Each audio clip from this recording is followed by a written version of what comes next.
This is the 16th question from the Digital SAT Test 1 Module 2 from the Bluebook app. This is an easier set of reading and writing questions. Questions asking what most logically completes a text. The passage is saying that technologies have lowered the cost of book production and manufacturing and distribution.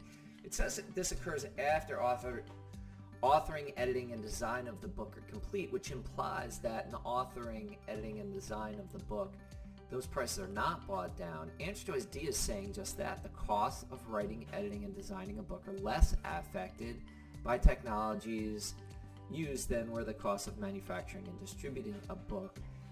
B mentions cost, but it's relative to consumer goods, so that's not correct. It doesn't relate it to consumer goods. The passage does not. And A and C don't talk about cost. Never mind what stage of production you're in.